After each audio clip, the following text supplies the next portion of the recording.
NEET paper leak मामले में बलिया में बीजेपी के फायर ब्रांड महिला विधायक कीर्ति सिंह का सुभाषपा के विधायक बेदीराम पर बड़ा बयान।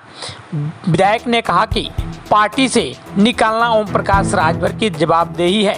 ऐसे व्यक्ति के खिलाफ कार्रवाई और कठोर कार्रवाई होनी चाहिए। अगर बेदीराम पेपर लीक मामले के जांच में दोषी पाए जाते हैं तो उन पर भी कार्रवाई होनी चाहिए, उन्हें कोई बचा नहीं पाएगा। बेदीराम के खिलाफ जांच की बात पर विधायक कीर्ति सिंह बोली कि इस प्रकरण में जिसका भी नाम आ रहा है सबकी जांच हो रही है। ही नहीं, विधायक ने अखिलेश यादव को भी नसीहत देते हुए कहा कि उनकी सरकार में लेखपाल भर्ती में 10-10 लाख की बोली लगती थी।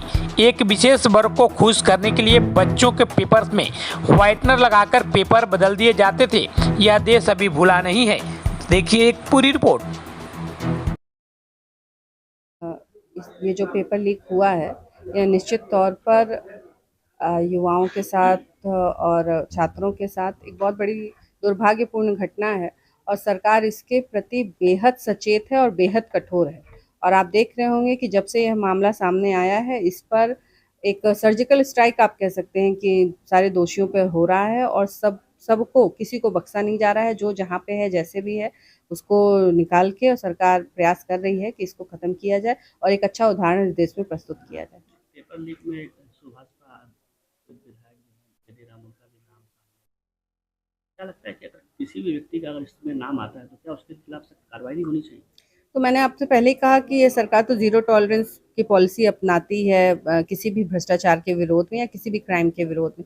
और चाहे वो विधायक हो या आम नागरिक हो, कोई भी हो, अगर आप कहीं से भी संलिप्त होंगे तो आपके ऊपर निश्चित तौर पे कार्रवाई होगी। पर पहले यह बात साबित होनी चाहिए। मुझे लगता है कि पहले हो जाए उसके बाद फिर कोई बात नहीं। स्टिंग ऑपरेशन में तो खुद कहते नजर आ रहे हैं विधायक सुभाषपा के वही मैंने कि हमने ऐसे ऐसे कराया है, इतने पेपर लीक कराए और सब कुछ कराया, उन पर तमाम मुकदमे भी दर्ज हैं। तो क्या ऐसे व्यक्ति के खिलाफ या तो सुभाषपा अध्यक्ष को नहीं चाहिए कि पार्टी से निकाल देना चाहिए या उन पर कार्रवाई करनी चाहिए? देखिए, सुभाषपा पार्टी का अपना मामला है कि उस पे क्या करना चाहते हैं। वो खुली तौर पे वो अपने इसके लिए होंगे, जवाबदेह होंगे कि उनको क्या करना चाहिए। इसमें हमारी पार्टी तो है नहीं कि हम लोग कोई इस पे टिप्पणी करें।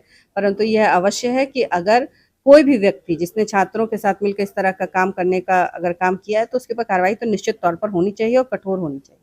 आपकी पार्टी के अलायंस में है वो सुभाषपा, तो क्या इसकी वजह से, उस विधायक की वजह से अपनी पार्टी की छवि खराब नहीं हो रही? मैम देखिए, हमारी पार्टी मैंने तो पहले दिन से, जब से सरकार बनी है तब से, आप योगी आदित्यनाथ जी का 7 साल होने जा रहा है, आप देख रहे होंगे उनका कार्यकाल कि वो किसी को भी ना जात के आधार पे, ना धर्म के आधार पर, ना पार्टी के आधार पर, किसी भी आधार पर इसलिए नहीं बख्शा जाता है कि आप हमारे साथ हैं। अगर आप दोषी हैं, आपने कोई क्राइम किया है तो उसके ऊपर योगी आदित्यनाथ जी का बुलडोजर हमेशा तैयार रहता है। और चाहे वो अलायंस के हों, चाहे स्वयं पार्टी के अगर कोई कार्य करता है, अगर आपने ऐसा किया है तो आगे के लिए आपके लिए ठीक नहीं है। उनकी गिरफ्तारी की मांग या उन पे कार्रवाई की मांग करेंगे अगर इस तरह से, अगर उनकी क्यों, हम लोग तो ये मांग करना छोड़िए। सरकार जिस तरह काम कर रही है, आप देखिए केंद्र में सरकार जिस तरह काम कर रही है इस पूरे नीट के पेपर लीक को लेकर, आपको लगता है कि कहीं कोई ऐसी संभावना बची है कि अगर कोई दोषी होगा तो उसको बचा लिया जाएगा या वो बच जाएगा? ऐसा कुछ नहीं है। और हम लोग को मांग करने की आवश्यकता तो तब पड़ती जब हम देखते कि कार्रवाई नहीं हो रही है। पर जब हम सबको पता है, पूरा देश देख रहा है कि किस तरह कठोर से कठोर कार्रवाई का इसमें प्रयास हो रहा है, तो इसमें मांग करने की मुझे कोई अभी आवश्यकता लगती है। बेदीराम अभी तक कार्रवाई क्यों नहीं हुई?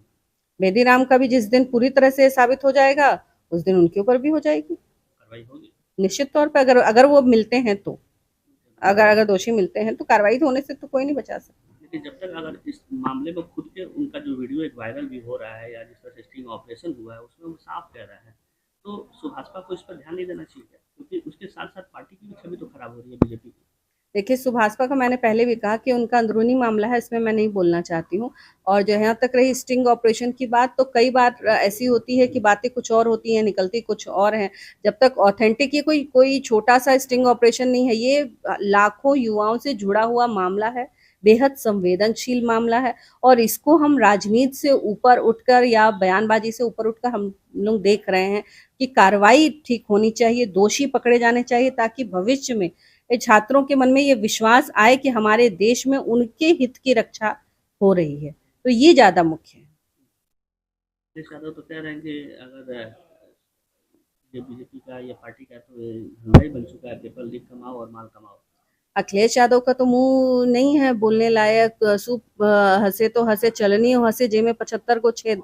अभी ये प्रदेश भूला नहीं है अखिलेश यादव का वो समय, जिस समय पेपर होते थे और बच्चे पास होते थे और एक बिरादरी विशेष को प्रसन्न करने के लिए उस पे व्हाइटनर लगाकर बच्चों के नाम बदल दिए जाते थे। ये प्रदेश अभी भूला नहीं है। एक लेखपाल की भर्ती के लिए 10-10 लाख रुपए की बोली लगती थी, ये प्रदेश भूला नहीं है। तो उनका तो मुंह नहीं है कि वो इस तरह का कोई नाम ले सके। और मुझे बहुत ही इस बात को सुनकर एक दुर्भाग्यपूर्ण ये बयान उनका समझ में आता है कि वो हर चीज में, ये पूरी इंडी गठबंधन हर चीज में राजनीति करने का प्रयास कर रही है और ये देश वो देख रहा है। बेदीराम की भूमिका की जांच होनी चाहिए ना। मुझे नाम सामने आया है तो उनकी जांच।